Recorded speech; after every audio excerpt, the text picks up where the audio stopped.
Michael Jacobson, welcome to Acquiring Minds.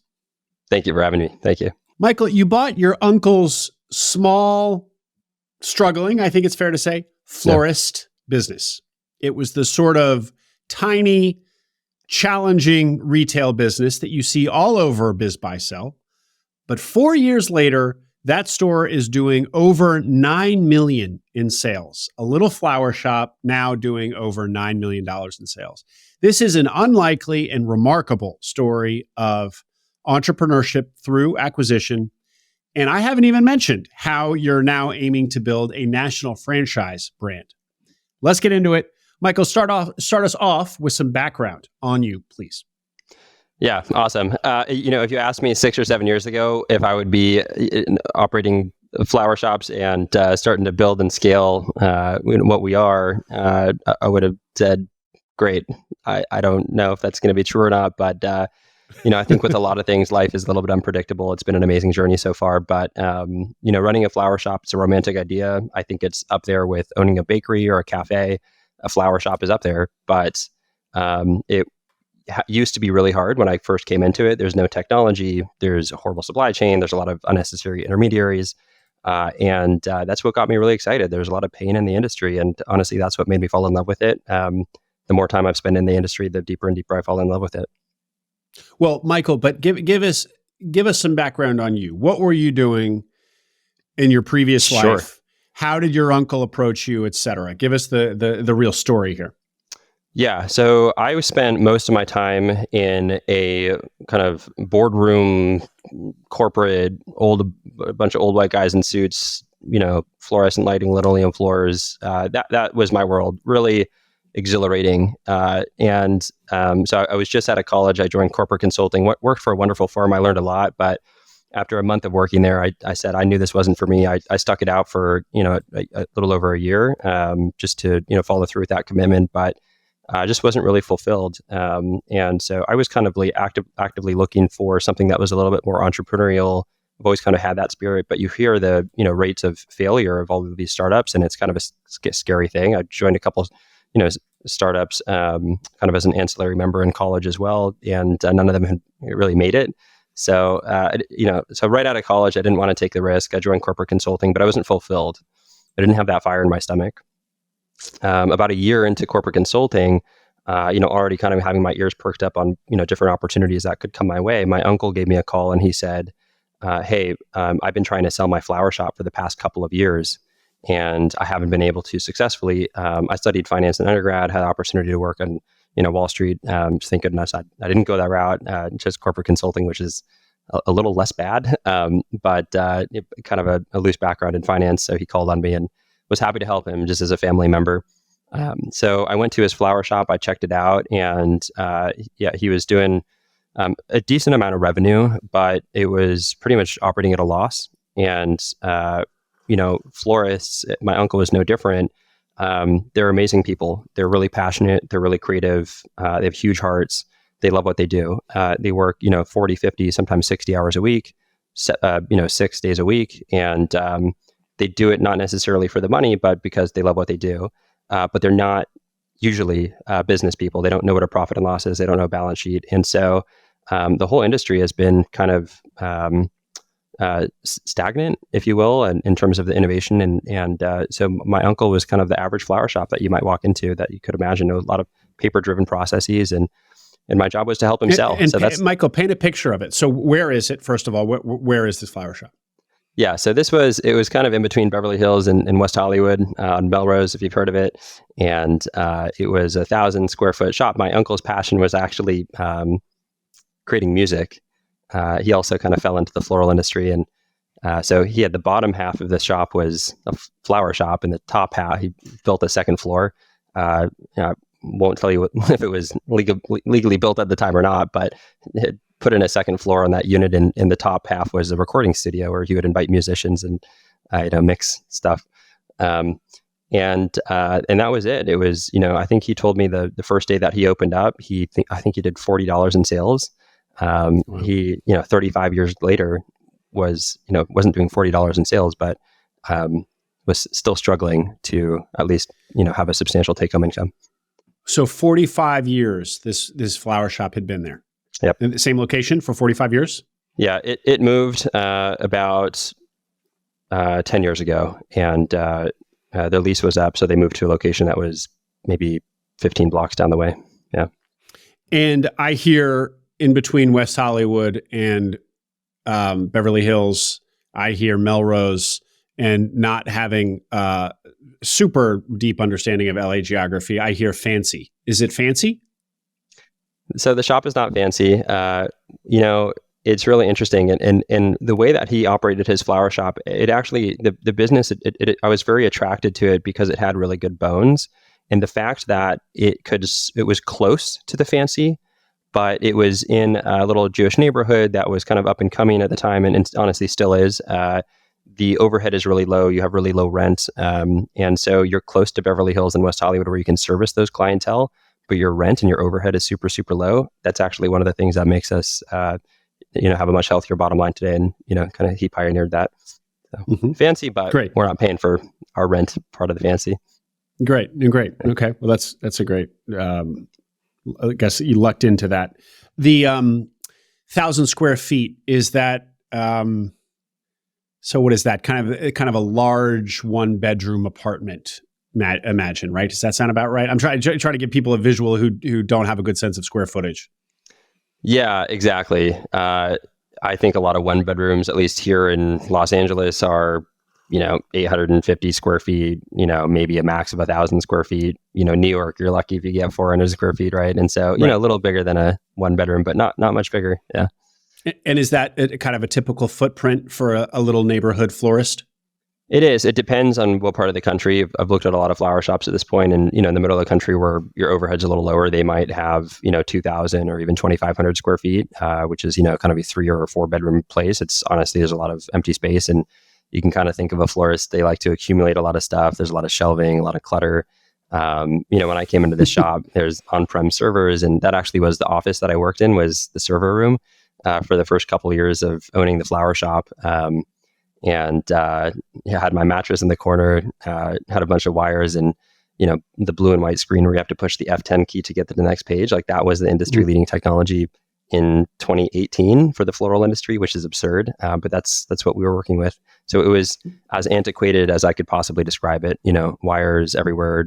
Drop ceiling with acoustic tiling, concrete floors, purple walls, and kind of green accent colors. Just really just kind of a funny mom and pop place that was very warm. The culture was great, but just very, very much mom and pop. Papers flying everywhere, right? Well, Michael, a lot of what you just described will be familiar to my guests, and is kind of a common pattern you see in boomer businesses: the lack of technology, the organized chaos, the totally outdated decor, and certainly technology, et cetera. But it's often all of that, but throwing off a crazy amount of cash. Yours was all of that, but also not throwing off any money. In fact, unprofitable, right? He was basically unprofitable. Give us a financial picture, please. And starting with, what is revenue at this business at this time? Yeah, so revenue is about $600K in revenue, so not nothing. It was a substantial revenue, and it was probably kicking off 10 or 15%. So he might have been taking about 60 or 70K home. What ended up happening though, and if you go through entrepreneurship through acquisition, you're buying a business, you're also buying that liability a lot of the times. And the reason that this was a risky buy at the time was there was a lot of especially being in California, there's labor laws that are a lot more strict. And there was some litigation that was going on that was wage and hour, workers' comp, and my uncle was operating as a sole proprietor. And so all of that litigation went on to him. He wasn't shielded with a corporation, right? And so he also didn't really have deep insurance coverage. So he was bearing all of these litigation costs out of pocket, which way more than drained the 60 or 70 that he should have been making. That pushed him into a loss. Not only that, but there was really no end in sight because even after he got through some of that litigation, nobody wanted to insure him. His loss runs and loss history was too big. And so his mod rates and insurance premiums were so high that the insurance cost alone would wipe out that 60 or 70K that he'd be earning. So be careful of the liability that's out there when you're purchasing an existing shop. Even if there's not litigation, now somebody could come over the course of the next couple of years and say, hey, like the old owner, did this or that, and could hold you as the new owner liable because that liability shifts to you as well, depending on the structure that you operate in. Yeah. Okay. And so $600,000 a year in revenue, 1,000 square feet. This is a pretty typical profile for a flower shop. You'd said that there are in places where real estate is a little cheaper. You can find 2,000, 2,500 square foot. But this is basically pretty typical for a suburban flower shop. Let's call it.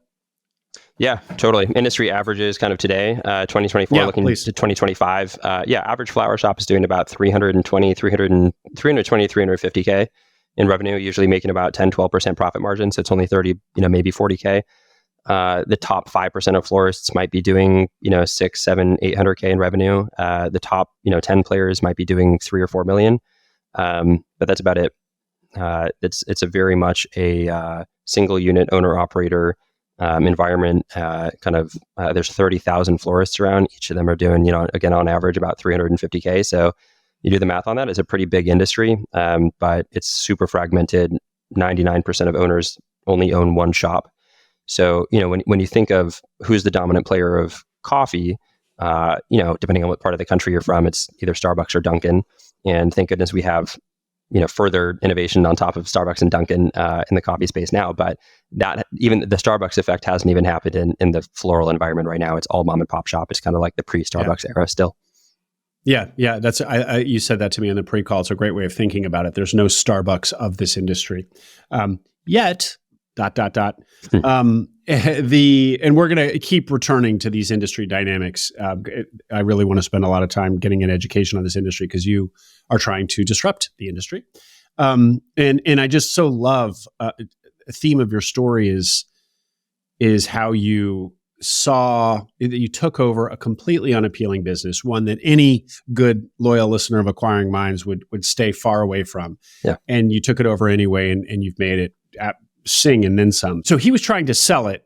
He wanted your help selling it. He thought he could sell it because somebody like me would tell him, you can't even sell this business. I'm sorry, sir. Yeah. And it's not fully what I said in, but if I was going to be a little more candid at the time, I probably would have said something like that. But the reality is I did go to a bunch of different flower shops. I looked at the comparables. I looked at what they were doing well, what they weren't, the multiples, what they were selling for. And especially with the litigation that he had, it was, I don't want to say unsellable, but as close to unsellable as he could probably get. And so there was work that I needed to do with him in order to make the financials look better, let the litigation ride out a little bit. And so I said, we can probably sell the business, but it might take 3 or 4 or 5 months. In the meantime, let's really get your accounting down. Let's get great bookkeeping. Let's build some additional margin. And so we went to work. And so that's how I got involved in a little bit more of a deeper way for a couple of months. I quit my job at the time and was kind of really excited about this opportunity. One of the things within the first couple of weeks of me coming to his shop, I wanted to just listen to all of the existing staff. There were 6 or 7 full-time hires at the time. A couple of them were customer service reps. So they would, there's a lot of orders that come in through the phone, especially at the time. And so they told me, they said, I asked them, if you have a magic wand, you could do absolutely anything. You could make the business better at, the snap of your fingers. What would it be? What needs improvement? What would you do? And they said, well, I'm having a really hard time hearing the customers. And sometimes they have a really hard time hearing me too. I think we need better phones. Great. That's a super easy lift. We're going to get new phones. So I'm like, okay, we need to do this in a really inexpensive way. So I said, how much are we paying for our phone system now? I looked at the phone bills. It was $1,300 a month for 2 phones. And it was using I learned so much about telephony. It was, we were using the old copper wire or copper lines for telecommunication. When now it's all voice over IP or fiber optics, other, better ways of communicating. And he was, my uncle was, thought he had a relationship with the salesman, with the telephone salesman. And so when I went to my uncle and I said, why are you paying this much money for your phones that don't even work? He's like, whoa, well, our phone sales guy will take care of it. Don't worry. He's always treated me very well. And I'm like, I don't know if he's treated you very well. I'm going to go and look at an alternative route. So we brought in these new phone systems that were, $120 for 3 or 4 phones.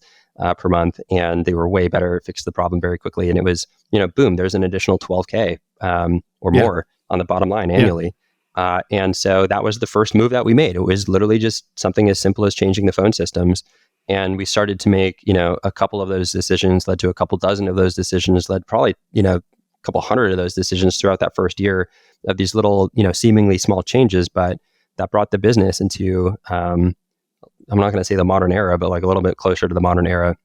So, through the first even month of working with my uncle, I saw a really clear path to at least cut costs to get it to a pretty break-even level, if not making money.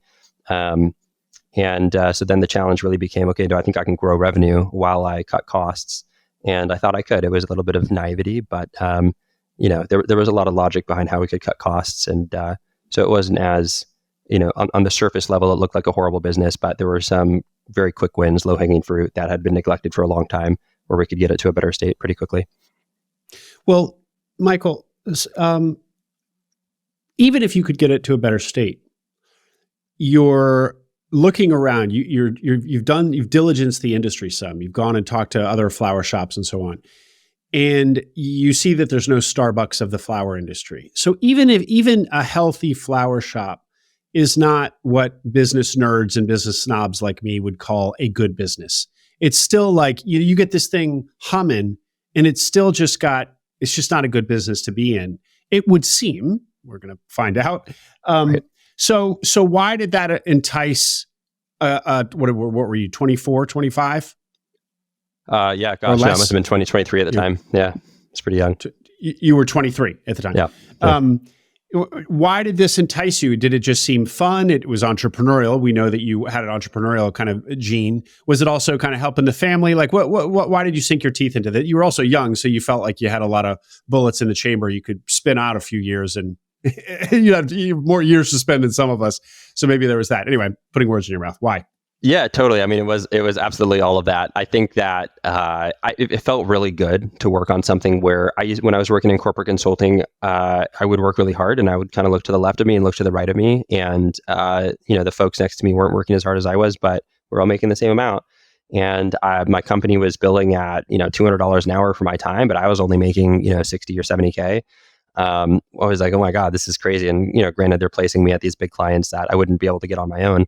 But it didn't matter how hard I worked, that it wasn't a direct or say I made a bad decision.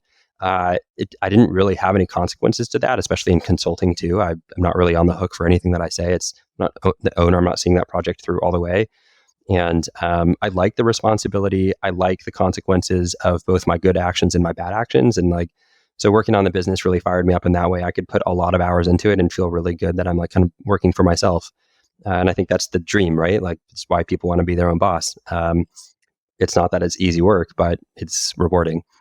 And so the reason that I really wanted to sink my teeth into this business, you're right, I couldn't agree with you more. I really am of the belief of, chances are if something doesn't exist, it's not because it's a great idea and you're going to be the next billionaire. It's been tried and it didn't work, and it probably didn't work for a reason. So I absolutely came in with a lot of skepticism. But the more I started to dig in, so it wasn't just that my uncle was making poor business decisions, but there were all these external factors about the systemic issues that all florists face that really got me fired up too. We'll go through a couple of them, but the next one that I saw was, if I say coffee, you think of Starbucks, maybe, and if I say French fries, what company do you think of? McDonald's. And if I say flowers, what company do you think of? None, right? No. Oh, well, no, right. Sorry, 1-800-Flowers. I think of one of the national brands, but that may or may not have physical locations. I assume they do not. 1-800-Flowers, who I think of. Exactly. And there are probably two correct answers that I usually hear. You got both of the correct answers. So if there is a dominant market player, that has the majority brand equity, it is 1-800-Flowers. When I ask people that, a lot of the times they do fumble a little bit with with coffee, it's super clear answer. With with French fries, super clear answer. With flowers, it's a little bit of a stumble, or it's 1-800-Flowers. So let me talk about 1-800. 1-800-Flowers is an internet broker. They do have the dominant market presence, but what they do is you pay $100 for the order, and they're going to syndicate that order to a local florist. And the florist is getting a 30 to 40% commission cut after all of the commissions and fees that these networks charge. So the florist is only getting 60 or 65 bucks out of this. You best believe you're not going to get a $100 product. You're going to get a $65 product. So it's either going to be the wrong flowers, older flowers, less flowers, or some other way where the florist, they don't necessarily know what a profit and loss statement should look like, but they know they're not getting $100 out of it. So they're going to, make it not what you ordered because they need to make some money, right? And so, 1-800-Flowers, and there's a couple other aggregators out there like FTD and Teleflora. They all follow the same model. They were innovative in the day, but Teleflora, 1-800-Flowers, it's pre-internet, post-phone, kind of in the fax era of innovation where it was hard to get connected to your local florist. There hasn't been any innovation since that era. 1-800-Flowers took over the dominant kind of market share at the time, and they still have it today. But how ridiculous is it that they're taking 30 to 40% market share or a commission from these florists, and it's such an unnecessary intermediary? So I looked at my uncle's business, and about 60% of his revenue was coming in from what we call in our industry these wire services or order aggregators and syndicators. And so immediately we wanted to cut all of those players out. We were probably working with 6 or 7 different wire services. 1-800-Flowers is the biggest one out there, but there's a lot of smaller ones as well. And the majority of our revenue was coming from them, and they were taking out 30+% commissions. And when I really looked at the statements, they make them very complicated on purpose. Even with the background in finance, I had a hard time reading them. And but you could, when you really dug into it, you're not making any money. And as a matter of fact, you're probably losing money on some of them. You're probably only making $2 or $3 or $4 on each order. God forbid your customer complains to 1-800-Flowers, and now I have to give a $120 refund to the customer. They're not fronting that. The florist is, and their wipes their profits for the day. So, it wasn't just cutting costs, but cutting out all these intermediaries and getting that commission back, like taking that and investing into search engine optimization and ranking higher for keywords, conversion rate, building a better website, paid acquisition, and making that customer ours where we could nurture them and focus on customer lifetime value. So we started to see a way where we could grow margin, after the revenue came in, but also the revenue that was coming in. Like if we could eliminate a 35% commission that's being taken on 60% of the orders, then it could be a pretty fruitful business. And the sad reality is that most florists are really dependent on these order aggregators, and it's a tough position for them to be in. We faced the same tough decisions. We were there where, do we drop the wire services? And because we know we're not making any money off of them, well, it's kind of logical. Like, why would we pay somebody 30, 40% commission? The problem is if the majority of your revenue is coming there, and if you drop those services and you lose half your revenue overnight, you're also screwed. So what do? You just do what you're used to doing. You operate your flower shop in the same way that you've been operating it for the past 20 years. You just stay on with the wire services, even though you hate them. So it's gotten to this like really... Michael, this is wonderful. Yeah. This is such a, this is like this is a truly a light bulb moment you have, or maybe it's kind of one step in your light bulb moment. If you can distill this decision down, what was the actual hardcore calculation? If you can put it into a couple sentences, if we get rid of the aggregators, we'll lose $250,000 a year in revenue, but that really only ends up being 40,000 in margin. So I'm calculating that, what did it look like? Because as a finance guy, you must have dialed this into a financial decision. Yeah, yes and no. With humans in general, myself included, we make a lot of decisions out of emotion, and we try to back it up with logic, right? So, I was young, and I, still operate in a naive way, kind of purposefully almost sometimes. So I did back it up with logic, but there was definitely a leap. And I think that with any business you get into, at least in my experience, there is some leap that's required at some degree, at different points in time. But what really fired me up and kind of why I got into the business was I saw that the business itself, we had a lot of opportunity to kind of trim the fat and get it to a point of at least break even or profitable. If we dropped the wire services also, and we could get our margin back that way as well, it would be a smaller business, but at least it would be a more profitable one. And like, what is revenue if it's not profitable? And then there's this third factor that got me really excited too, which again, we've talked a lot about it already, but just to hammer the point home, there's no innovation in the space. I went around to all these florists and all of them are running this like DOS-based software system or no software system at all. They're, routing on Google Maps if they're sophisticated. Otherwise, they're just kind of writing the address and giving it to the driver to go do the delivery. And I saw, from the external floral industry perspective, it's a $19 billion industry, specifically retail florists. So not even including wholesalers or farm level, like the retail florist in the United States, $19 billion. And it's hard to say $19 billion is a small amount, but when you go and talk to venture capital or private equity or any institutional capital, that's a really small industry. And it's not worth their time to invest in that space. They want biotech, software as a service, AI, whatever else is coming out. They want the $1 trillion opportunities. They don't want to invest in a measly $19 billion industry. So, you have no innovation coming in from the florists themselves because they don't have the cash to innovate, first of all. You have these dominant market players that are, have kind of been a big contributing factor for the stifled innovation because they're the number one players. They're big intermediaries. They don't want innovation. They want to stay the intermediary. And then you have no outside or very little outside capital coming in. So we just saw it as like a really awesome opportunity to shake things up. And so I told you my background is in finance. My background is a little bit of a fusion between finance and software development. At my corporate consulting job, what I did, I would go into companies and I would understand their financials.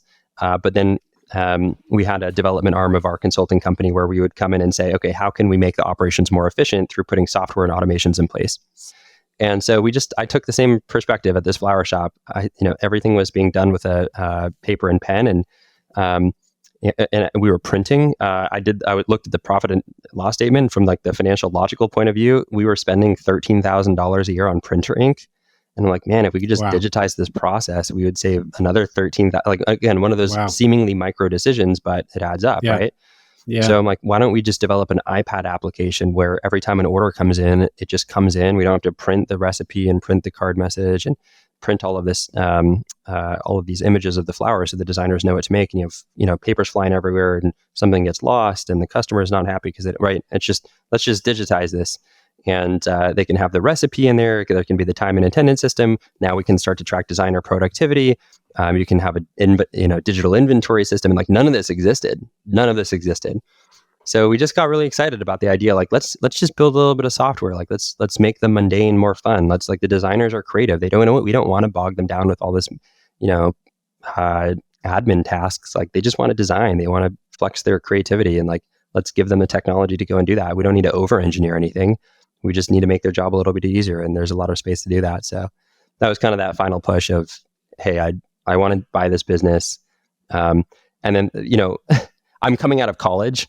I was living on nothing, had really, really cheap rent. The college life, it's stereotypical. And so because I was so fresh out of college, my living standards were very low. And so I didn't have a problem. We were able to get the business to a place where it was doing, 60, 70, 80, 90, 100K in net operating income.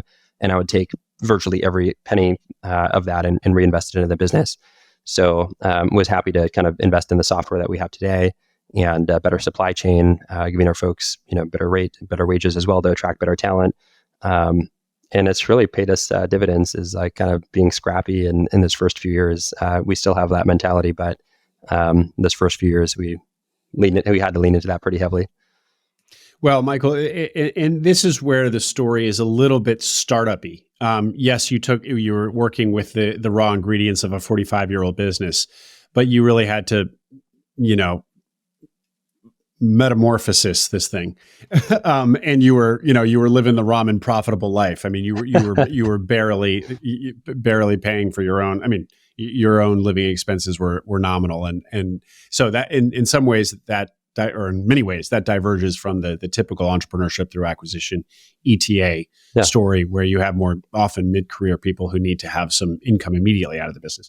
But that's I will say on that note, one of the things that we've struggled with as we've gotten more resources is as you have more resources, is more paths open up to you, and it almost becomes this challenge where, oh, that's a great idea. Oh, that's a great idea. Oh, that's a great idea. And you're like, wow, I'm going to pursue all of these ideas all at once. And then it starts to spread you thin and you start to half-ass the execution on these things. So being really small and scrappy and having hugely limited resources, we were really put in a position where we were forced to have a huge singularity of focus on what is the absolute number. There's 4 or 5 paths that we can go down, but we can only afford to do one. What's that one path? And let's do it really, really well because we only have one shot at it. That helped us a lot. And as we got more resources and whatnot, we've made some mistakes about pursuing too many projects at once, and we've kind of had to reel it in and go back to our old scrappy days of okay, let's do one thing and put a narrow focus on that, and honestly strip the resources away from it. Let's put some innovation in the room. Money doesn't bring innovation; it really doesn't. Yeah, that's a powerful lesson. That's such a great lesson, and I think one that we probably all struggle with. I feel like I do myself. Couple follow-ups to everything you just shared with us. First of all, so there's no SaaS business. I mean, my impression of the software industry is that every niche, every industry, every market has had some SaaS startup go after it, including ones that don't seem very appealing. I mean, speaking of industries that are kind of like your classic, very mom and pop, creative run type businesses, salons. I know there's some leading SaaS. There's a couple SaaS products that are multi-million-dollar businesses in the salon space. I know there's some in the yoga space. One I think that I remember, I think it's like San Luis Obispo founded. It's like it's like a unicorn, and it's basically software for yoga studios. There must have been somebody, especially in this highly fragmented market, there must have been some enterprising software developer who was like, I'm going to be the SaaS for florists. No? You're spot on. And it's a company called Bloom Nation. They are the folks that tackled exactly what you're saying. And they've been successful with it, reasonably successful. They actually raised a little bit of capital from A16Z, I think it was Andreessen Horowitz, Silicon Valley-based venture capital firm back in, don't quote me on this, but I think 2016. So it was a while ago. And they wanted to build a marketplace and platform for florists to offer their services. And what they do is they basically sell a white labeled website to florists. So, there's 1,000 florists across the country that basically have the same exact website, but their logo smacked up on the top left of the corner of the page. And I give a lot of kudos to Bloom Nation. They are folks that have brought innovation to the space and helping florists join the e-commerce space. A lot of florists didn't even have a website, and Bloom Nation gave them their first website. The problem with Bloom Nation is they don't know what it's like to operate a flower shop. They're a tech company that has venture capital money, and the venture capital firm wants them to, juice the most amount of profits or grow as quickly as they possibly can. So they've made some decisions in the interest of their company that haven't been in the interest of florists. They also take a 10% revenue share of anything that comes through their website. And then finally, they built a marketplace as well, where they'll put all of the florists on their marketplace. But now they became a wire service where any order that goes through their marketplace, it gets syndicated to the florist, and they take a 25% commission on those orders. So the florist has a Bloom Nation website. Bloom Nation has their own platform also. And so they're almost competitors in a weird sense. But florists are okay with it. They're okay paying 10% on any of their orders that go through the website. They're okay with paying 25% of anything that's referred over to them, because that's been the norm, is high commission revenue share in the space. So it's been a step in the right direction, but I will say it's the one critique I have is it's not florist first. It's putting the tech company first, and they're not fundamentally changing the florist's life in terms of making it easier for them to operating a better supply chain, better technology. The web architecture and search engine optimization is not very strong on their website. So it's improvement. But we still saw a really radical opportunity not to improve the industry, but to really innovate on a level, an order of magnitude more than what we had seen prior. Yeah. And let's just double click on this commission thing for a minute with the aggregators and so those commissions do sound rather steep. What did you say? 40% essentially, 30 to 40%? Yeah, the base commission is from the 1-800, that is. Yeah, they take 28% is the base commission, but then there's membership fees you have to pay to be a member. There's marketing fees, which is the most ridiculous thing ever. The more money you pay to them on top of all the commissions, the more orders you'll get from them. So you end up paying more into the system. There's payment processing fees, technology, other hidden fees. So after you look at the whole statement, it's 30 to 40%. That's 1-800 or that's Bloom Nation? That's 1-800. Yeah. Bloom Nation will take 10% of anything through your own website and then 25% base commission on orders that are syndicated to you.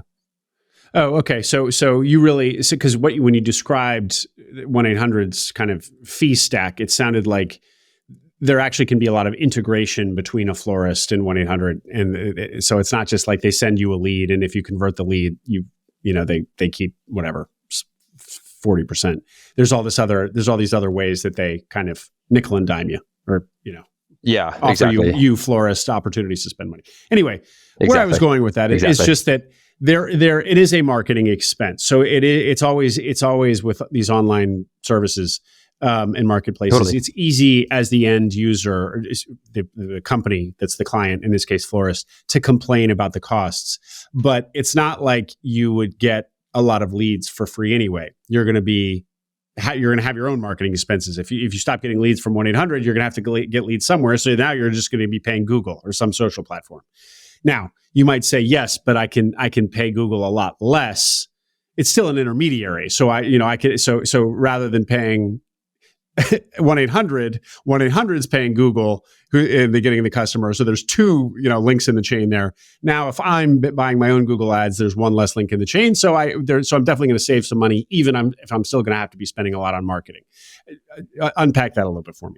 Yeah, beautiful. Yeah, very, very well said. You said it, the same way I would. It's why pay 1-800 when we could just pay Google? And that's the exact approach that we took. 1-800-Flowers doesn't give us a lot of the customer data. They just want us to fulfill the order, and 1-800-Flowers wants to keep that customer. So we have a hard time remarketing to them. And so we'd rather give that money to Google because if you've studied marketing, there's a term called ROAS, return on ad spend. It's basically a very simple term. If I put $1 in, how many dollars am I getting back? Am I getting $2 back? Am I getting $3 back? Am I getting $4 back? So if it's, say, for example, 3-to-1, you have a 3x ROAS, 3x return on ad spend. 3x is, 1 out of 3 is 33%. We're basically paying a 33% commission to 1-800-Flowers. So why don't we just pay a 33% commission to Google instead? And we get a ton of customer data with that. So now we can take that and invest into, how do we develop a relationship with this customer? How do we get a better conversion rate on the website? How do we connect with them after their first purchase to drive loyalty and drive customer lifetime value? What are some special touch points? Can we build a loyalty program to really get them in? Can we surprise and delight them? Can we mail them something to their home, maybe a handwritten card to thank them for being a customer? Because we didn't get any of that data prior. And then you only pay that marketing expense once, pretty much. Once you have you spend that money on Google and you have that customer, you can remarket to them via email and loyalty programs and all of these other tactics to improve customer lifetime value. We started to invest. We dropped all of the wire services. We started to invest into advertising as well, but simultaneously, we invested into things like conversion rate optimization, search engine optimization, and a whole host of other different, kind of secondary metrics that make the business run a little bit better too. Paid advertising is a black hole. If you invest really heavily into it, it's,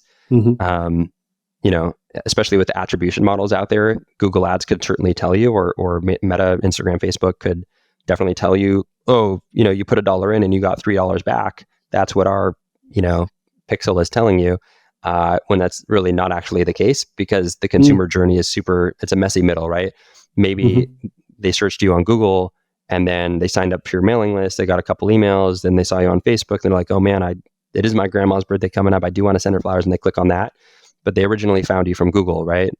Or vice versa. Maybe they found you on Facebook. They didn't need you right then. And then they go and search flower delivery, city name, and they click on the Google ad. Google's going to attribute that revenue because they're going to want to take that attribution. So you have to be careful with marketing, and we had to be very careful with that because you could spend a lot of money doing it, and but we were willing to take that on as opposed to giving 1-800-Flowers the commission where we're not getting the customer data at the end of the day. So we grew. And so what happened kind of immediately after you flipped the switch?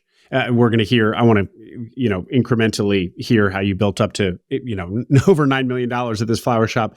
But just specifically, because this was probably the biggest strategic decision you made in this whole story.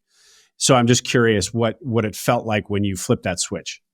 Or what happened, I should say. Yeah, so we did see a bump in revenue when we turned on advertising. It was not that profitable. It was pretty break even, but we knew that once we acquired the customer, if we can get them to keep ordering next year, we're going to be a lot more profitable. And so we did see a bump in revenue, of course, from investing in advertising, but it didn't fully translate into the bottom line right away. And so we were with basically a Bloomnation equivalent. It was another agency that was not Bloomnation. It's a much smaller one that provided florists different websites. So, we were utilizing them, and we said, hey, we want to improve the branding. We want to invest in conversion rate optimization. We want to invest in a search engine optimization.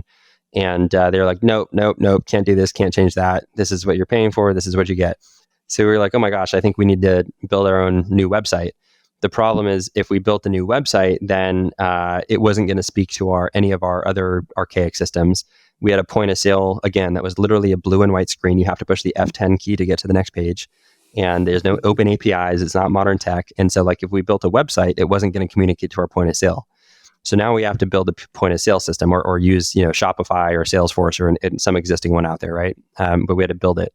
And then, do we invest in a CRM?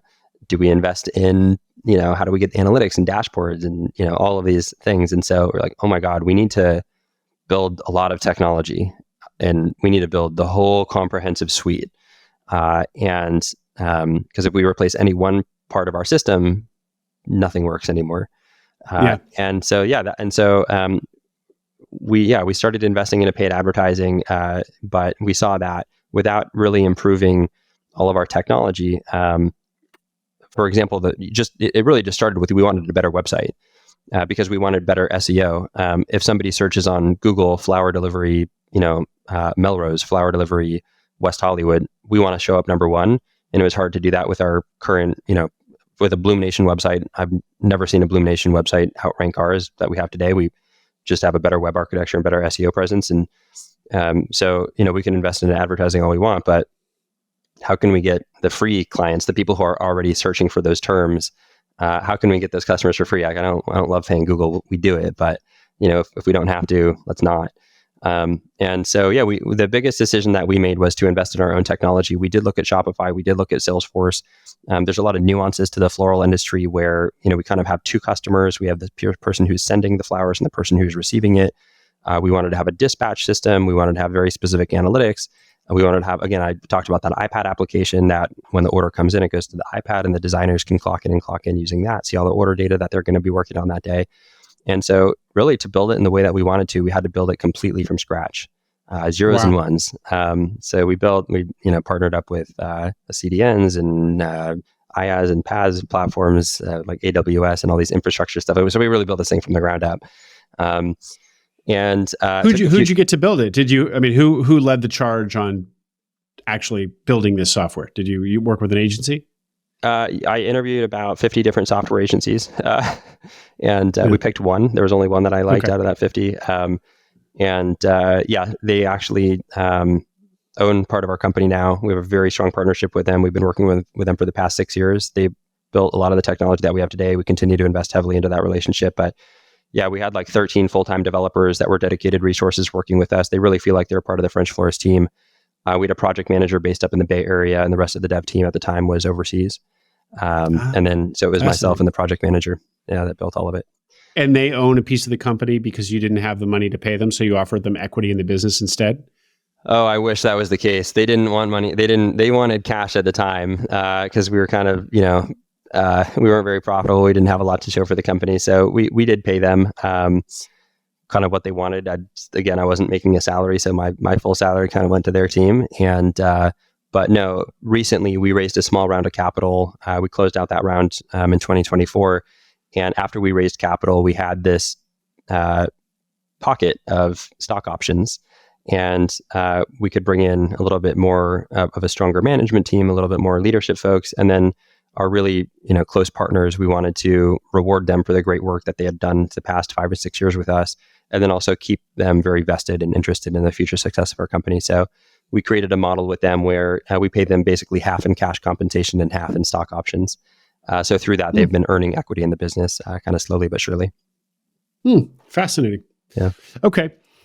This is, clearly tech is looking forward, or starting at this point in the story, looking forward, a key part of the entire kind of approach to your what you're doing here. But let's, Yeah. Give me a couple of the bullet points on it, because I remember being very impressed with those. How long it took, how much you spent, et cetera, to actually build this, basically this from scratch florist business management solution. Yeah. So we spent about 2 years developing it, and it's for the proof of concept. We launched it October 2021. It probably cost us around $350,000. So literally every penny and then some into the organization was being put into it. Was making no money at the time, literally. And we launched it October. It was October 21st, 2021. Our revenue literally doubled overnight. I came into the store the next day and we had double the amount of revenue than we did the day prior. And I literally thought it was a bug in the system. Remember, we had to launch our systems all at once overnight, because if we changed any one part of it, the rest of the systems wouldn't work. So we fully built a completely different system and then launched it all at once. So we came in the next day with this brand new system. We have no idea what to expect. The SEO experts were like, expect to see a dip before you see a rise. But we doubled our revenue overnight because it was just a fundamentally better web architecture. So we were ranking on Google overnight. Google had already indexed our website and we were outperforming every other local florist. And so our revenue literally... You flipped the switch. Your SEO improved overnight from pushing a new website live. Yes. Google rewarded you in 24 hours? Wow. Yes. Yeah. It was extremely remarkable. I mean, it just shows you that how antiquated and archaic. On our old website, there were a lot of tactics that were like keyword stuffing, where, we would want to rank for flower delivery Los Angeles. And so we would just throw that on the website like 300 times and hope that Google, and it used to work because Google would be like, oh, they really want to rank for the term, or that's really relevant. If somebody's searching, that this result is going to pop up. But then people would try to game the system, and they started to devalue tactics that were kind of gaming Google's algorithm. And so we just built a web architecture that was in the way that Google wants a web architecture to be built. And honestly, Google is incentivized to create the best consumer experience they can. When people are searching for stuff, they want relevant results to pop up. So we built it in a way that was really user-friendly and in a way that Google liked, and they recognized it right away. It was pretty amazing. But we retained a couple of search engine optimization firms to do really strong 301 redirects and permanent redirects. So there was a really big migration effort that we were kind of sending signals to Google like, hey, the website is changing and this is how we want you to read the new website. So when we flipped the switch, we were sending those signals to Google and they were able to pick up on that. And so this doubling in orders overnight all came from your website? Pretty much? It was all online. Yeah, exactly. And all our customers, we had already cut all of the wire services. So there's three reasons why we had a profound increase in revenue literally overnight.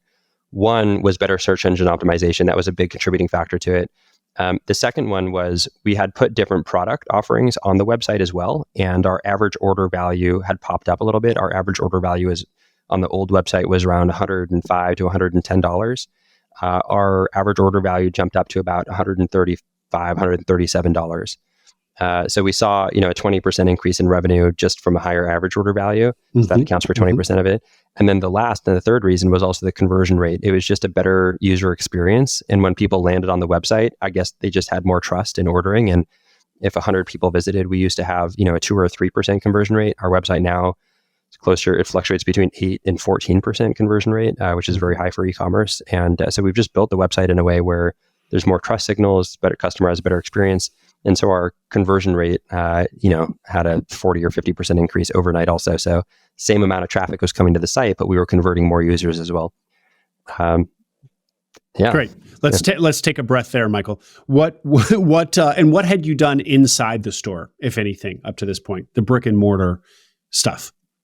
Yeah. So at that point in time, it was still a bunch of office spaces. It was painted green and purple, this really mom and pop style.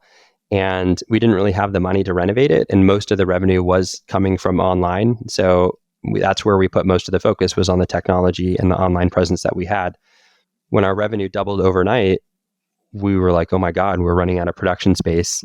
We need to hire more designers. We need to get more tables. We need more space. We ended up demolishing every single wall that was not a supporting wall in that space.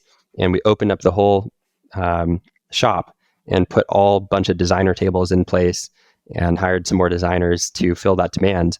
And so we went through a remodel at that point in time. Later, much down the line, we were able to invest in making the walk-in experience much more beautiful. So it is a lot more of a beautiful experience today. But if you think of it at the time, it was, and it still is, a little bit more of a production feel. I think when I was interviewing marketing agencies and even law firms, like when you're just interviewing folks in these high-rise New York offices, I don't really want to pay for their overhead. I want to pay for the work that they're doing. I don't need to pay for the fancy lunches and the dinners and the parties that they're throwing and the high rents. And so we kind of feel the same way. In our shops, they're very they're production facilities. We don't waste a lot of space. Every dollar that the customer gives us, we want to invest into the experience that they're having. And so we don't need to have these crazy glass offices and all of this overhead that's unnecessary. So even to this day, our spaces are very beautiful, but they're not very expensive to build out because the space, most of the revenue that's being is driven from online. And so that's where we put our focus. We're a digital first brand. And let's double click on that, Michael. The idea that most of the business that you're getting is coming from online. Is that a commentary on the larger florist business? So this is really a business where the future is, let's call it ghost kitchens, where you don't need, we all know, I think most people know what ghost kitchens are from restaurant land. They haven't ended up being the big disruptor that people thought they were going to be, but it was like in COVID, people are going to stop going to the physical restaurants, but they still want their Thai food. So let's just have the kitchens, and we'll build these big facilities where we have 20 basically restaurants all having their kitchens, but we'll put it in cheap real estate and it'll just be optimized for home delivery. So that's the ghost kitchen concept in restaurants, but it sounds like maybe there's something to that here. So address that. And then of course, please speak to, is there any relevance to is there any foot traffic, branding value, et cetera, feeling part of the community? People want to buy flowers from their local mom and pop. What are you losing if you just become more of a production facility and less of a retail experience? Yeah, totally. And so that it is important that we have a retail footprint for that reason. We want to, because people do want to know that we exist, and they do want to, especially if they're buying something that's where they're spending more money, or it's a wedding consultation. We do some events. We have a lot of financial advisors that want to send to, the 100 best clients that they've serviced that year, and they want to sit down and look at the flowers and choose with their own eyes, be a part of that experience. So it is important that we have a physical space for them to come in at. But for us, 96% of the revenue is online. That's for us because we put a very heavy emphasis on that. That's where consumers are searching, and that trend is only accelerating. So that's where we're investing into the future is the online and digital presence. Even TikTok and ChatGPT are emerging search engines. Google obviously has the lion's share now, but people are starting to search on ChatGPT or ChatGPT-enabled platforms, best florist in this area. And we want to make sure we rank number one on those platforms as well. So the average flower shop in the current environment that we're in, it varies. Some of them are 60% walk-in, 40% online. Some are 60% online, some are 40% walk-in. If I were to kind of give round numbers kind of off the cuff, my best guess would be the average florist is probably about 65 to 70% online. And it's been shifting more and more online over the past decade. So I would have to assume that trend will increase.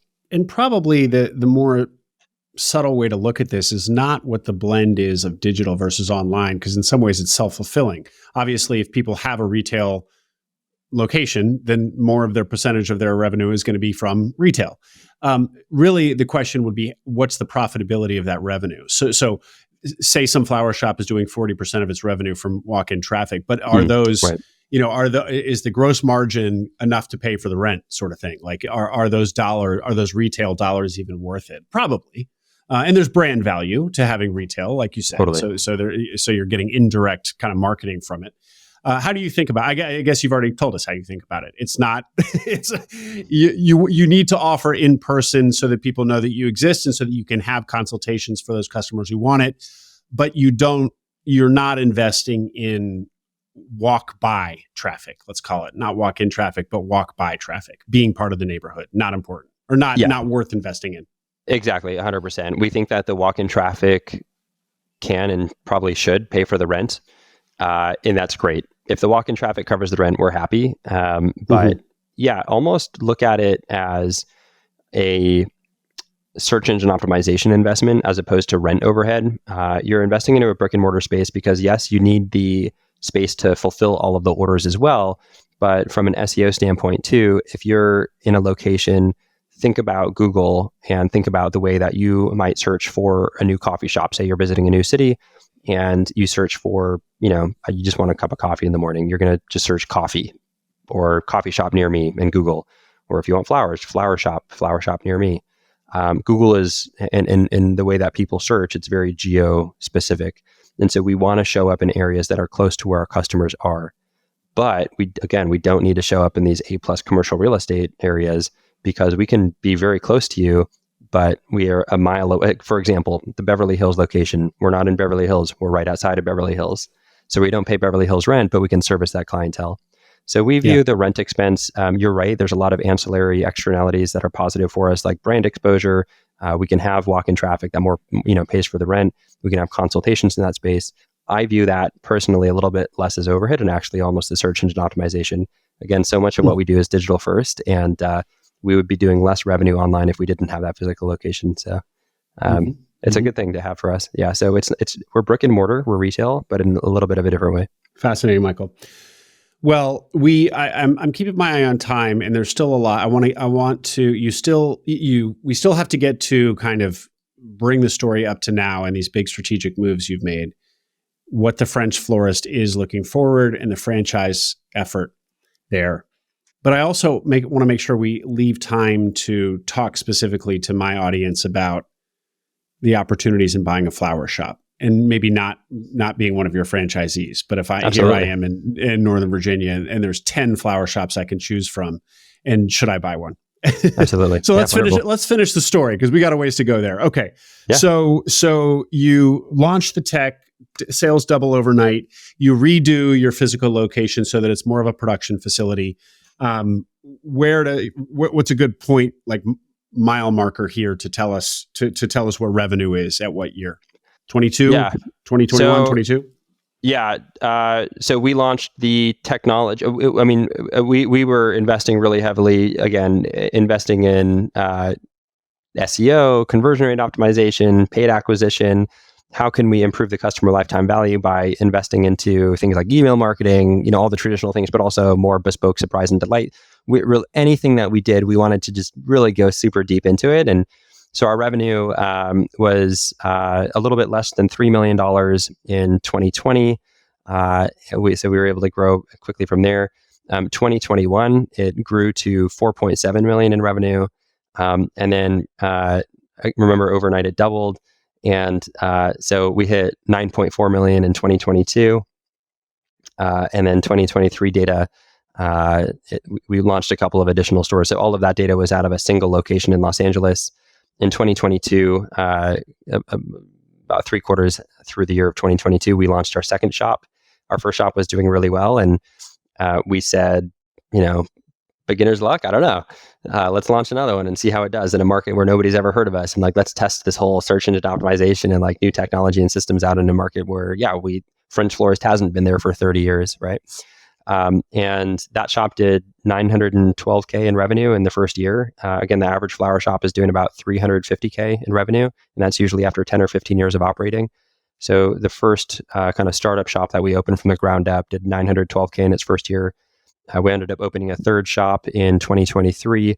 That one did just shy of 1.2 million in its first year. It's in its second year right now. It's on track to do north of 1.8 million in its second year. So we've gotten better and better at opening flower shops. And that led us to kind of the decision of where we're at a couple of years ago, where we started to think, I think we have something really special here. Do we want to make it a lifestyle business? We have some amazing technology. We started to have other flower shops come to us and say, can we license the tech from you? Can we buy the technology from you? what I didn't mention earlier too was when we started to grow revenue a lot, we started cutting out wholesalers and we started purchasing directly from the farm as well. So instead of purchasing from the Los Angeles flower market, we started flying flowers in from Ecuador and Colombia and Holland and Thailand and Mexico and Canada. And we just started working with the best farms all over the world. We work with a lot of local farms in California as well. And we started getting better quality flowers at a lower cost. So our customers are getting a better experience and we're making more margin. And I made the decision. And why were you the first or among why don't more florists do this? Because they don't have the resources to figure that out essentially. And in their local, what did you call it? Wholesaler is just there it's just and obvious and how everybody does it.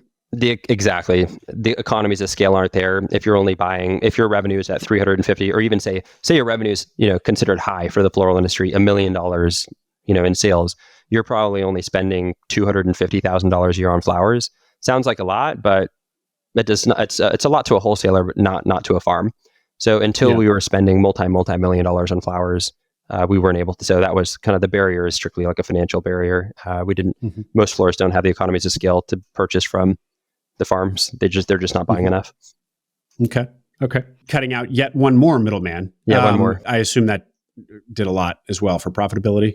It did. And just everything we do, we want to be profitable. And at the end of the day, it's business. We can't even have the privilege of providing a great customer experience if we aren't running profitably. And so, obviously the financials are very important, but our driving factor really always is the customer experience. At the end of the day, we do realize that it's nobody's choice except for the customer on what company is going to bubble to the top.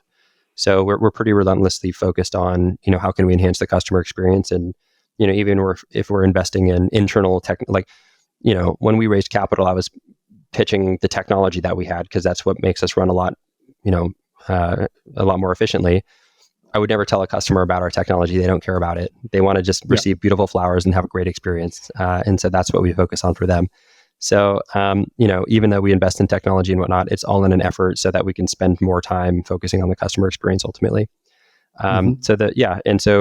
Investing in a better supply chain downstream on the flower farm side of it, better quality flowers. And even if we were paying a little bit more for them, which we weren't, it was the opposite. We were paying lower prices for them because we were cutting out the middlemen. When you get the flowers delivered from French Florist, they're going to last 10 or 12 or 14 days instead of the 3 or 5 or 7 that you get from the grocery store or another local florist. So, all of these aspects, we started really understanding that we had something pretty good here. And we asked ourselves, do we want to take the technology and license it? Do we want to continue to operate more corporate locations? And we kind of stumbled into this thing called franchising, obviously, that a lot of people have heard of. But especially, I don't know what other people's connotation is with franchising. I had a negative stigma with it. I kind of thought of 7-Eleven and, Subway kind of losing their quality pretty quickly over the years. And the owner operators not seeming super happy. The customer experience wasn't, exceptionally high. And so, especially being so client oriented, I didn't think franchising was going to be the path for us. But, I like to look at all the information and all of the options, and I keep an open mind. I have strong opinions, but they're loosely held, right? And so let me just learn about it. And the more that I leaned into, or the more that I learned about it, I was like, wow, this is actually a really interesting opportunity. We could pursue franchising similar to how we approach the flower industry. We could take the best parts of running a franchise and just focus on those things and do the rest a little bit differently and maybe make a better franchise system out there. We love that the flower industry is mom and pop. We love that it's individual owned and operated. I think that if you look at a flower shop and if we opened up 400 locations across the United States, just as an example, and we hired managers, who's going to provide the better customer experience? Who's going to be more committed? Who's going to be more dedicated? A manager that we hire for 80 or 100K, or an owner who on Valentine's Day or the day before is going to stay up at the flower shop till 2 a.m. making sure that all the flowers are going to get delivered the next day. I think the owner is probably going to be more committed and dedicated to providing a better customer experience if we can do a really great job in selecting the right folks, to open a flower shop with us. So, long story short, we really went down that rabbit hole of franchising. It made a lot of sense for us. And we found this by surprise. We launched the franchising program in May or June of 2024. So recently, we started getting a lot of traction with, again, kind of how we started out. bakeries, cafes, flower shops. It's a romantic idea. People don't really know how to necessarily get started with it. I don't know how to make any money in a bakery or cafe. We do know how to make money in a flower shop, and we could show that we could make money in a flower shop. It's a romantic idea. Awesome. A lot of people that have been working corporate 30 or 40 years, they're like, oh my gosh, I don't want to work for the man anymore. I want to be my own boss, and I want to do it with flowers. And like, great, we can help you. What we didn't expect though was we had other flower shops that said, hey, you guys are doing $1 million in revenue in your first year, and that's a startup. Can we join? And so we looked at how could we partner with existing flower shops and also have them operate as a franchise. And it turns out you can. It's called conversion franchising, where an existing florist can join into our system. They can convert into a French florist. They get access to our technology, our supply chain, our marketing support, our financial resources, the operations, everything that we have gotten really good at. And we've kind of joke around and say, we're really good at the boring stuff. The florist is really good at the creativity and the passion. When you combine those two, that's a really powerful partnership, because ultimately we think they have the harder job. They need to get the customer 5-star reviews. They need to be obsessed with the client experience. We can certainly help them with all the boring stuff, but like if they can deliver on that last mile delivery basically and just provide that best customer experience, like that's awesome. We can do the email marketing for them. We could do the search engine optimization. We could do the financial bookkeeping for them. Like we could do really just provide this incredibly comprehensive offering where we talked about, not even close to what 1-800, we're doing the demand gen. So we're giving them all of the orders. 1-800 Flowers is providing a 30 to 40% commission. You have this, newer Blumination that some florists are on. They're charging a 10% commission, and all they provide is the website only. And then for us, we've launched this program. We're taking a 6% commission, but we provide them a way better website than, I hate to compare. We're not here to compare against anybody else. We're here to become the best that we could possibly be. But, looking at a lot of florists are using Blumination right now. So they want to compare what do we have to Blumination. So, we've never ranked below a Blumination website in any market we've ever operated in. Average florist is doing $350K. We do $1 million in the first year, close to, is the worst we've ever done. But then now they're getting better product, also better efficient operation technology. We opened a franchise unit in Scottsdale, Arizona. The largest wholesaler, we went down there, asked them what the open market prices were for roses. They said a bunch of roses, which is 25 roses, is being sold for about $30. We are now providing roses to that franchise owner for $15.75, and they're better quality because they're coming straight from the farm. So, French Florist can come in and can start not just ramping up your revenue and not just ramping up your bottom line, but our number one goal beyond all of that, what's our most finite resource? Time. Through the technology that we have and through us doing all of the boring stuff, we can give the florist their time back. And the most rewarding thing that I can hear from these florists or from somebody that starts a flower shop, with us from the ground up is, hey, I'm going to Japan, or I'm going to France for a 3-week vacation. Like that's the stuff that fires me up. Like, yes, let's make money, but like what else? Like what's beyond the money? And so it's been a really rewarding journey. So anyways, that's why we fell in love with franchising. It feels a little bit better for us talking about, making decisions out of feelings based and, instead of logic. Again, we have to, running a business, we have to do the things that are economically good for the business so that we have the privilege of having this opportunity to, impact other people's lives. But instead of opening, 400 corporate locations or becoming a tech company, yeah, maybe we'd make more money, but I don't know, what's the company that's going to be around 100 years from now? How are we going to leave this earth a little better than how we found it? And we thought franchising was the best way to do that. So here we are. Well, one model that I feel like I didn't hear you say, maybe you did, is kind of is similar to the value proposition that you're offering your franchisees, but it's basically the private equity buy and build model. So a lot of your value prop to these florists, these owner operators, is similar to what a private equity roll-up will tell their, let's call it veterinarians. Okay, this was one that I've talked to a number of people about just recently. They go to the veterinarian who is really a person whose passion is animals and helping animals, and they really don't want to deal with their business side of their business. Exactly, and so they don't do it very well. The boring stuff. And so the private equity firm comes in and says, we're going to take all of that off your plate, and you're going to remain, you owner are going to remain in the business and do what you do best. And we're going to take the boring stuff. And oh, by the way, put in best practices, and we're going to get better pricing for you because we have economies of scale, because we're now going to be representing 50 veterinarian practices and so on. Nearly identical to your pitch. Better pricing, on the supply chain, better supplier pricing for them, all the boring stuff, best practices, etc. But franchising model in your case, as opposed to buying these owner operators out, where you take 60% or 70% of their businesses and they roll 20 or 30% so that they're still incentivized and they still feel ownership. But you're effectively buying them out. But then you own all the locations. Why not that model? And I'm not saying, Totally. I'm not saying you did it wrong. You're further along than I am on this. I'm just curious how you pro'd and conned that. Yeah, totally. I think it depends where your motivation is. Do you want to make more money, or do you want to do it in a little bit of a different way? And we're choosing the different way. We've had a lot of conversation with private equity. They won't leave us alone. I need to come up with some auto reply to my email. If it comes from a private equity email, please get out of my inbox. We're not interested.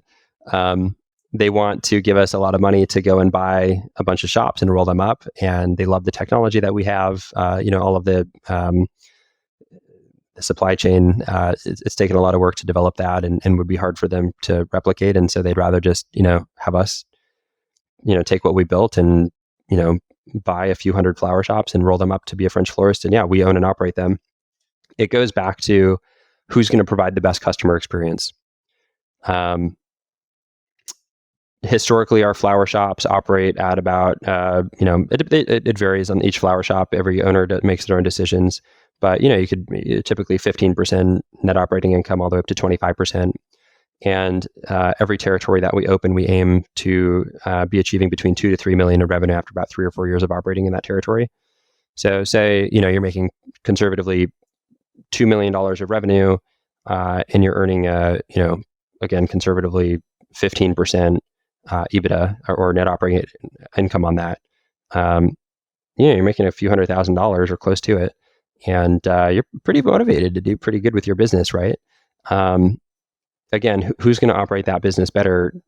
A manager that's being paid 80 or 100K, or an owner that's taking home, 250 or 300K. And I think the owner is going to operate that business in a little bit of a better way. We have to create this huge, it's very possible, and we would probably make a lot more money doing it if we, hired a huge HR department and, purchased a few hundred shops and put in managers at each location and, wanted to flip the company in 7 years the way that private equity does. But it's just, haven't been super, not that I'm not financially motivated by any stretch of the imagination, but it's not my driving force.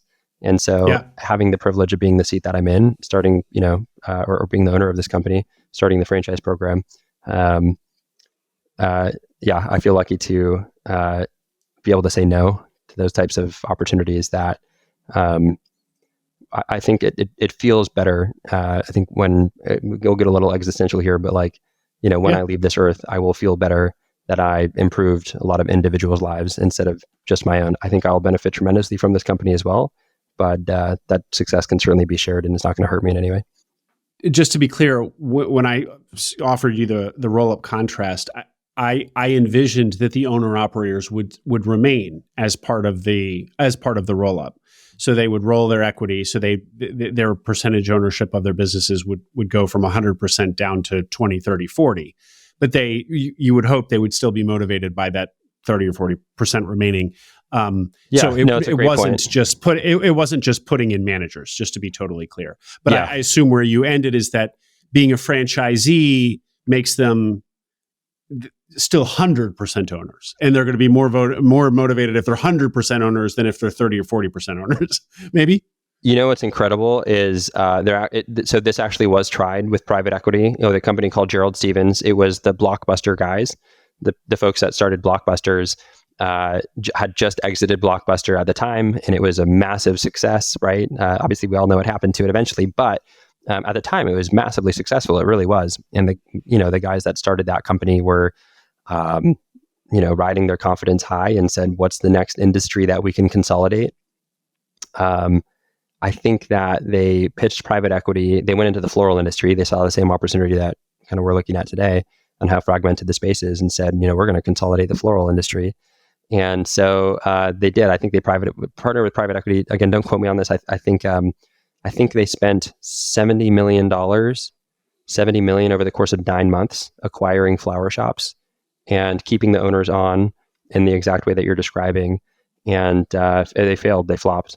A lot of the owners just cashed out and effed off because even though they still had a good chunk of equity, they were able to take some chips off the table. So I don't want to say it's impossible to do that. You'd have to think really hard about the right equity and compensation structure in place. But you're dealing with florists that have been operating their business for 5, 10, 15, 20, sometimes 30 years, or they're multi-generational. And they are not as business minded. So I don't know if you kind of offer them a lump sum of cash or the ability to kind of retire. They've been operating their flower shop for a long time. They're tired. They don't want to be taken advantage of anymore. So they tend to not perform as well if they don't have a big stake. Okay, Michael. Well, I want to start wrapping up here, but still some meaty questions for you. First of all, and I pressed hard on you on this on our pre-call, and I'm going to do it again for the audience. Great. Going back to store number 1, Uncle's store, you got it to over 9 million, 9.4 million in 2022. Okay, forget the other locations. Let's just pretend it's the end of 2022 and you got the single location.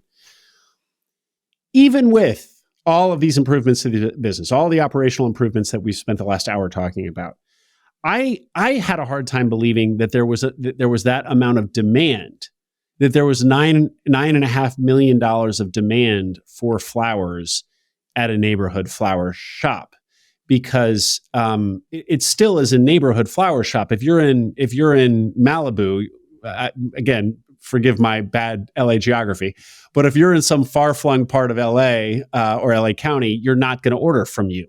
So you're still there's still a limited radius of TAM, of market for you that you can draw from. And I just had a hard time believing that that there was the demand there to sell $9.5 million a year of flowers from a single shop. What did you tell me? Yeah, gosh, I gotta remember what I told you back then, but I'll kind of start from the top here. So there's a few ways to kind of, there's a few ways to look at it, right? Again, there's 30,000 flower shops out there, and the average flower shop is doing $350K.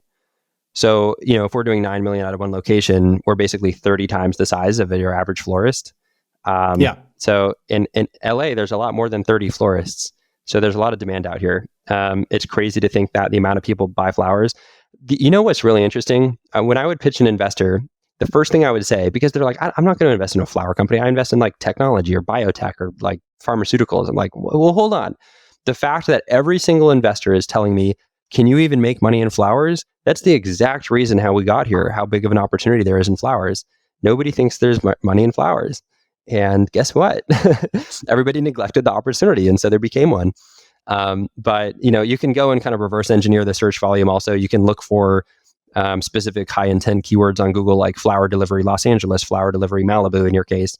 And you can see that a lot of people are searching for flowers. And we forget that it's not just Valentine's Day and Mother's Day. People think that our business is seasonal. It's not. Don't get us wrong. The Mother's Day and Valentine's Day, they're all you can eat buffet of orders. But happy birthday, happy anniversary, congratulations, sympathy, thank you. Those are everyday occasions. They're non-date specific, and we do hundreds and hundreds of birthdays every single day. It's really remarkable. So the demand, believe it or not, is indeed there. Wow. Okay. Yeah, and we're happy about that, right? Like sending flowers is so meaningful. So we're happy that people are sending flowers. Yeah, for sure. Yeah. All right. One more question just about the flower business. Then we're going to take it home by hopefully sharing some immediate opportunities for the audience. Great. We keep talking about this as a passion business, comparing it to bakeries, comparing it to coffee shop. I want to quit corporate and have a bakery or whatever. Bakeries are notoriously hard because you have to get up so early or whatever. But these are all hard businesses. And you've said being a flower shop owner is a hard business. Staying up overnight, Valentine's Day, whatever. Yep. But give us a picture of what the internals of a business, internals of a flower shop are like. It seems like a lovely business if you like flowers, that you're basically arranging and being artistic. as opposed to, kneading dough at 3 a.m. in the morning, or, in the case of a coffee shop, dealing with unhappy customers and just cranking through as many lattes as you can. Like, I have a view of, flower designers just, making beautiful arrangements in the back room or whatever. And it seems like, frankly, like a not hard business. I recognize I'm naive and I'm probably offending every flower owner out there. So what's it actually like inside this business, inside a flower shop? So I'll paint you two different pictures. I'll paint a picture of what it's like traditionally to run a flower shop, and then I'll paint you the picture of what it's like to run a French florist. So I do want to say, running any small business is tough, right?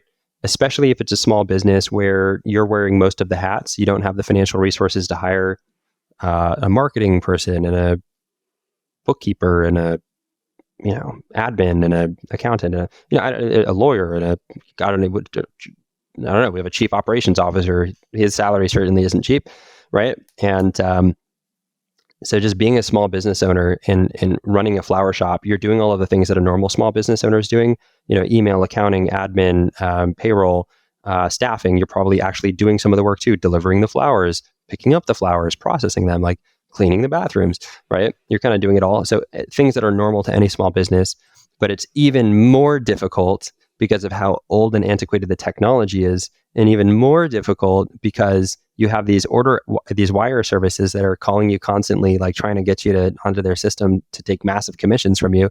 And then it's even more difficult because you're dealing with a highly perishable product. You cannot freeze a rose. It will die. You can only have it in your fridge for a few days and you have to get it out. So there's a supply chain consideration there too. So that's the big, scary, oh my God, maybe it's not as easy as I thought, hard to run a flower shop. We came in, and again, we're really good at the boring stuff. We made everything that's scary something that you never even have to think of. So, the number one thing that usually comes up for people outside of the industry, if they're really seriously considering opening a French florist, is what does the supply chain look like? That perishable nature of the product really does scare me. What's great is that we're just-in-time inventory. You really don't need to hold a bunch of inventory, and the customer pays you first, and then you send the product out.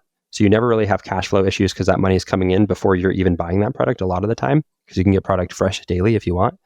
But in addition to that, we built out an inventory system, and we've gone so far as to actually develop a predictive analytics model within that. So it's actually AI generated. Each store has their unique own algorithm, and it learns through time what customers are ordering at your store. And since all of the orders that people are buying from you, they have the recipes, then it can aggregate all of that data and predict the raw materials and all of the flowers that you're going to need for any specific period of time that you want. So you can say, okay, what flowers do I need from, the 23rd to the 28th this week? And it'll spit out a report, and it gets there about, after a couple of months of data. So it does take a little bit of time for the algorithm to learn, but it can get 85, 90, in some cases 95% accuracy. And then you can look at that as the owner, and it's a really remarkably accurate tool for you to kind of do the final analysis. And it's a great starting point on how you do your flower buying. So, that's just one aspect of how our technology makes it a lot easier. Instead of, flying by the seat of your pants and ordering what you think customers are going to order, like we'll tell you exactly what we think customers are going to order, and it makes it way easier. Same thing with, employees and monitoring their productivity. We can monitor designer productivity, and even tie their compensation to how productive they are. Things like if you have customer service selling over the phone, just a really easy automated way to give them a little bonus if they're selling extra chocolates or teas or candles or the ancillary supplies when people order flowers. Just an easy way to add commission to their and have them be able to keep track of their own commission as well and have that pay out automatically. So just all of these like minutia, tiny little things we figured out how to do in an automated way. So we have made it very easy. If you walk into one of our flower shops now, a lot of the responses that we get are you sure you're doing $2 million out of this location? Are you sure you're doing $1 million out of this location? It's like remarkably calm in here. Yes, that is very purposeful because what everybody's working on is so specialized. Like the designer is spending all of their time designing. Some of the bigger shops will have a full-time customer service rep. All they're doing is, answering the phone or helping customers at the front door. We have a full-time delivery driver. But what we don't have is the designers also taking orders, is also delivering, is also processing the flowers, also cleaning the bathroom, right? So we don't have this like chaotic, and then we're really good at the email marketing. We're really good at paid acquisition. We're really good at the search and optimization. You have a dedicated bookkeeper. Everybody's hyper specialized, and we have the economies of scale to give our franchise owner enterprise level resources, but at their small business level. So it becomes a lot easier. Okay. Now, taking this home to the opportunity, and I don't mean joining French Florist, but you can talk about that. I mean that, as I said earlier, I went on to BizBuySell and saw 7 or 10 flower shops for sale in my area. And I feel like I've seen flower shops for sale anytime I go on BizBuySell. And they all feel like your uncle's place to varying degrees. $500,000 in revenue, 100-ish thousand of SDE, right. Anywhere from 5 to 15 employees, usually talking about the great retail location that the flower shop is in, usually talking about how, the neighborhood loves the shop. Often implying that you need to be a flower person to buy this business, great, business in a box for somebody who knows flowers, sort of thing. So that excludes a lot of this audience. Totally. So the question is, leaving that last detail aside, like if you can push through not knowing flowers, I think my audience feels comfortable that they can learn any industry or most industries. My audience, can they buy their local flower shop and turn it into maybe not a $9.5 million business like you did on Melrose, because maybe they're not going to invest $300,000 in tech, but can they do something approaching that? Can they take a little $500,000 mom and pop that's a hot mess? And is there a formula, a playbook to making it a $2 or $3 million business that's doing 20% margins without investing $300,000 in tech and without joining French Florist? Yeah. So let me give you 2 different paths that I would recommend. This is my opinion, and do what you want with it. But these are my thoughts. The first route is, if you have the capital to buy a flower shop, it will certainly accelerate your growth, where you can purchase the flower shop. And if you were looking at French Florist, you could convert into a French Florist. And we do have experience doing that. On average, we usually triple revenue within the first year. I don't have a crystal ball. I don't know all the stats on. We're pretty particular about the flower shops that we take on. And so we want to make sure that we can help in a profound way like that. So it's not going to be the case for every flower shop. And I'll circle back to that. We're very good at doing due diligence on flower shops, and we're super happy to offer that as a free service. If you guys need help thinking of buying an existing flower shop, especially if you're thinking of joining the French Florist brand, we want to make sure that you're very successful. We don't want to be salespeople. We want you to be the salespeople. When we have other florists and other people that join the system, we want them to call you and ask you how, what was your experience joining the French Florist family? And if you're singing from the rooftop, then we're all successful, right? So in that sense, we provide a lot of value with help with due diligence, whether we partner or not. If the floral industry is succeeding, we're all happy about that. So, if you're thinking of buying an existing flower shop, feel free to reach out to us with absolutely no strings attached. Just happy to help guide you away from a bad decision that it's not a great shop, or tell you, hey, this is a really great shop. And if you ever feel like joining the French Florist family, let us know. But it's usually what you're That's doing a nice is you're offer, buying Michael. a flower shop. Free due diligence on these flower shops. You might have some takers there. So go ahead. That's great. Yeah, we've done due diligence on 100+ shops. So it takes us no time at all to give you a quick reading on what we think of the room. But usually you're buying a flower shop for 3 or 4x EBITDA. Maybe even less sometimes. If it's less, you're typically getting a better deal. And if they're making, $60K a year, and you're maybe paying 4x on that, I don't know, it's, $250,000 that you're paying for the business.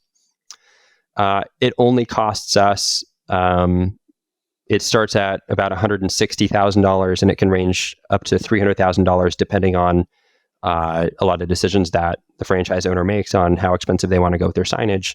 How big of a square foot, 1,000 square feet versus 2,000 square feet is going to be different. So that's why there's a big range there. But with us, you can open a flower shop from the ground up for as little as $160,000. And so sometimes it's not worth it to buy it. It's more worth it to start it from the ground up. I will say though that you can get running a lot faster. If you do have the capital to acquire a flower shop, it's going to be more capital intensive, but you can probably get to that, $1 million mark and $2 million mark a lot quicker than starting something from the ground up. Starting from something from the ground up, so it'll more, less capital intensive. You can probably, reach 2 to 3 million in in a period of 4 or 5 years with, and if you acquire the right florist, you can probably get there in 2 to 3 years or maybe even less. So it depends at the speed that you want to operate in with capital resources. And let me stop you there, Michael. Yeah. Let me stop you there because you're talking to an audience that, is biased toward buying an existing business as opposed to de novo development. Why does it go faster? For all the obvious if somebody buys an existing flower shop, for all the existing reasons, Google already knows them. Yeah, but are they going to change the URL to French Florist / Alexandria? Anyway, exactly. Why does it go faster? All of that. So if you were to join the French Florist family, say you're Will's Flower Shop, and it's willsflowershop.com. Go on moz.com or hrefs.com and type it in Google domain authority checker. Go and check the domain authority of that website. It's probably going to be a 3 or a 4 or a 5 or a 6, which is very low domain authority. French Florist is much higher than that. And so when you switch over to the French Florist domain, you immediately get recognized by Google as being more authoritative and showing up higher in the search results for your keyword terms, right? So by switching an existing shop to a French Florist, you have existing traffic that's coming to your, Will Smith or willsflowershop.com. That's going to get redirected to FrenchFlorist.com. And there's a really thoughtful process that we do to educate the customers and get them really excited about this, Will's Flower Shop joining the French Florist family. We've seen it's been great reception from customers that better supply chain, more technology, they get a mobile app, like all these fun things, right? But not only that, your average order value, again, all the stuff that we talked about prior, is going to be lower at this florist. By using the French Florist website, your average order value right now, our average order value is over $170. The unit economics on a higher average order value, a lot of that goes to the bottom line also. So there's a lot of considerations there. Usually they're on a Bloom Nation website or a really scrappy website that they might have developed themselves. When you join the French Florist website, our conversion rate is way higher. So, even if you're not investing in a paid acquisition, even barring all of the SEO stuff, all of the existing traffic is going to convert at a higher rate as well. So you see a massive revenue jump there as well. So anyways, using all of that existing infrastructure, that existing client data that's in there, when you translate that over, it gets multiplied usually by ×2 or ×3, as opposed to starting from scratch. It's very heavy investments, especially in the first 3 to 6 months in paid acquisition to get those customers in. And then once you get those customers in, we're really good at the customer lifetime value and retaining those customers and building profitability from month 6 onward. So, if you start with an existing infrastructure, granted the bones are good, you can scale that a little bit quicker. Mm-hmm. Okay. And what about the people? Is this something where, that's obviously appealing as well? I have all my florists ready to go, all my flower designers ready to go. Is that an advantage? By the way, audience, this is not an ad for the French Florist. So we're also going to hear Michael talk about going the non-French Florist direction as well. Sorry, go ahead, Mike. Yeah, absolutely. I think that it's a double-edged sword, and depends which edge you get. If you have folks that are really excited about you coming in, and if you can really connect with them, these are folks that are really creative and really passionate, and they love what they do, and they have strong opinions. They're not always super business-minded, even the designers that are working there and the existing staff. So, well, this is the way I've always done it for the past 8 years. You get a lot of that. So it depends. For the right staff, it's absolutely a plus. But believe it or not, there are a lot of designers out there, and it's not unnatural to have a little bit of turnover at the flower shop. Your team is everything, right? You can have all the greatest systems in the world, but your team is the one that's running the systems. So we've worked with flower shops where we've come in and kind of pointed some things out, and they made some adjustments for the better. But we've come into some, and they have a remarkably loyal team that they own their impact. They act like owners. They want to see the business succeed. They're happy, to change the name to French Florist is usually the biggest concern. And they've done really well. So yeah, just be thoughtful about the existing staff. And then Michael, either going the French Florist route, being an acquisition entrepreneur, acquiring a flower shop, and then linking up with you guys, or not, remaining independent. In either case, it would seem that these businesses, like your uncle's, are so small that in many cases, they're unsaleable. So when you talk about a 4x SDE or a 4x EBITDA multiple on a business is throwing off $100,000, I feel like, first of all, the multiple would be a lot lower because they're looking at closing up shop. Totally. And that you could probably get really generous seller financing. So you could frankly strike a really hard bargain with these flower shops and get them at a much lower price or a much more, risk adjusted price than, $1 million SDE plumbing business that's been around for 40 years sort of thing. Yeah. So do you think that that's a fair assessment that basically these flower shops are selling for lower than most small businesses are selling for? Because if they don't sell, they close up. I'm sure you know better than I do, and I'm sure the listeners do as well. I'm more than sure that you guys are more accurate with this, with the baby boomers that are selling their businesses, especially. What I see on my end, we know a lot of industry knowledge, so it'll be interesting to get your perspective on this. But we do see more flower shops closing than ever before, but our industry is growing. So what that means is there's just consolidation happening. The biggest players are winning. But it is fascinating because the more flower shops are closing their doors, not even selling their business than ever before. So I would have to agree with that. And what you're saying is that if the alternative is just shutting their doors, I'm sure you can get a pretty low multiple on some of these flower shops. Right. Yeah. Right. Because that's what your uncle would have eventually done. We assume he didn't have family that wanted to take it over, and that's what ends up happening a lot of the time. Yeah. Yeah. Yeah. And in terms of labor, sorry, I should have asked this before, but how hard is it to hire flower designers? Is this like, you'll hear in some of the industries that we talk about, finding plumbers and HVAC technicians is incredibly competitive, very difficult. In the accounting world, there are less accountants being graduated from school than ever. So they're increasing competition there for good accountants. What's it like in the flower designer world?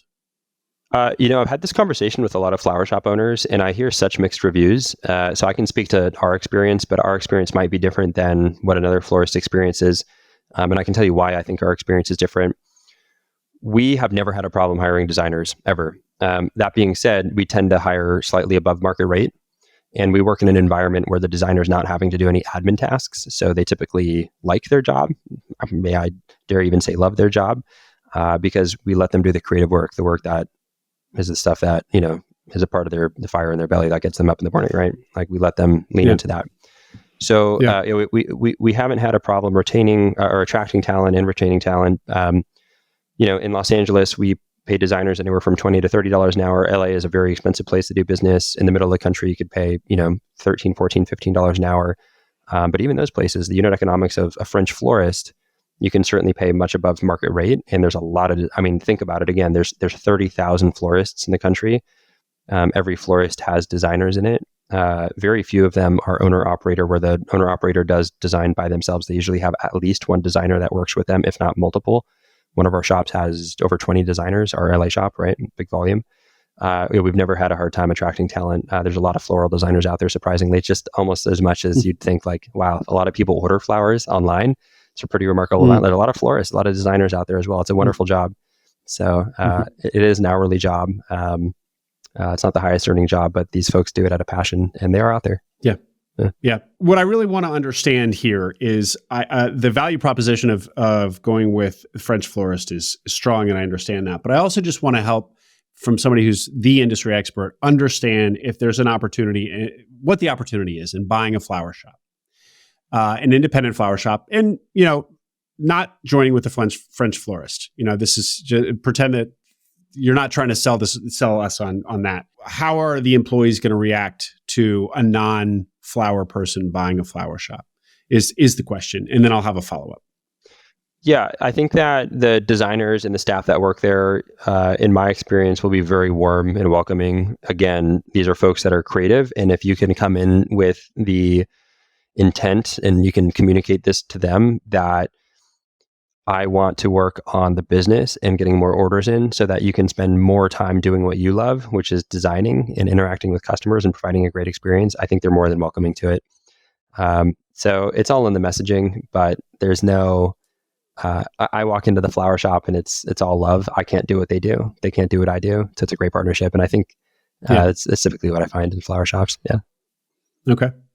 And then, again, just somebody contemplating buying a flower shop. I mean, it is remarkable what you grew your uncle's flower shop By the way, was it always called the French Florist, or is that a new brand that you came up with? It was. No, I loved the name. I think Americans have a romantic, European and specifically French way of living. So it's almost this like aspirational brand. So we loved the name. We kept it. Yeah, it's a great brand. I love it for the very reasons you just said. If I were to buy one of these, $500,000 flower shops, but wanted to stay independent, what do you think it's realistic that I can do with it? I mean, can I get this to a $2 or $3 million flower shop without spending $300,000 on tech? Can I get it to $4 million, $9 million?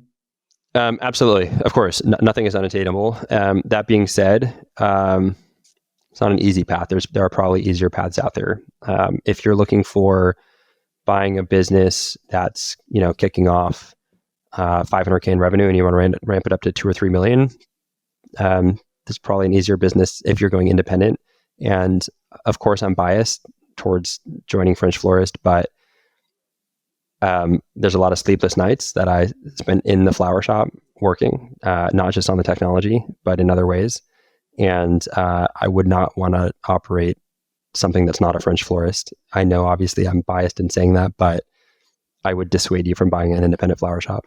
Oh, okay. It's too hard to do what you did. I mean, are there easier paths to do what you did? If you're somebody who's willing to buy a small business, there's probably an easier path to taking a really small $500,000 revenue business to 2 and 3 and 4 million. Yeah, in the current state that the floral industry is in, like granted, if you don't want to invest in your own technology, again, the supply chain is very difficult because you have to have massive economies of scale to get the deals that we're getting. But you're going to be joining a Bloom Nation website, which is the alternative best out there. They're taking a 10% commission structure, even if you're not partnered with the other wire services that are taking much bigger commissions. Their email marketing sucks, their paid media and acquisition sucks, their SEO sucks. So you can hire all these outside agencies as well, but it starts to get very expensive. You're also, again, dealing with a perishable system. There's no other predictive analytics inventory system that's out there yet. We're always for innovation. And if somebody else innovates in that level, like we're super happy about it. But the fact that you're in a perishable industry that doesn't have a lot of technology, it's in a high commission environment. There's a lot of headwinds against independent florists right now. So ask me in 3 years, I might change my mind. But in the current state that the industry has been in and up until today, the reason that we're doing what we're doing is, we want to fundamentally change that. And currently, the way that we look at it, the only way to operate a flower shop and the way that we are successfully is to do it with and through our brand. How many locations do you have now, Michael? What is the state of the French Florist to close this out? We are in the very emerging stages of franchising. And so we only have 5 locations open right now. In 2025, we'll be opening a maximum of 15 more locations. So we're capping how much we grow. We want to grow with quality in front of mind and not grow too quickly. So we're just focusing on the Southwest US.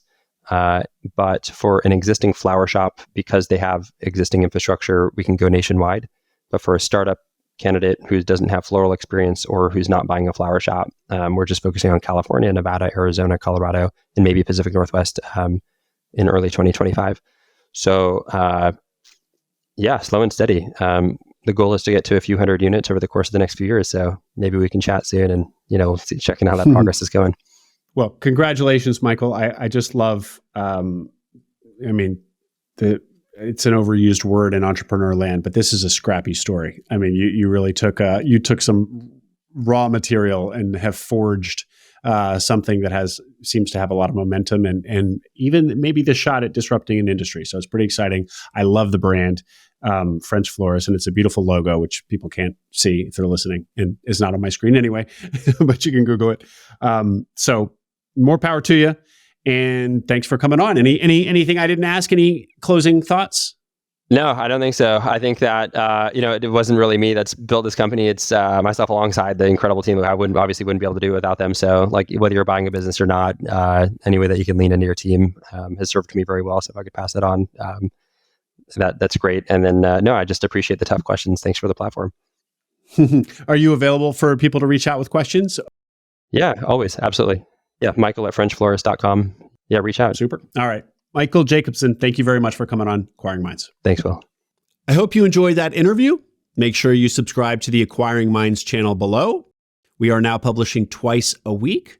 So tons of new interviews and stories to come, stories that will help you along your own path to acquiring a business.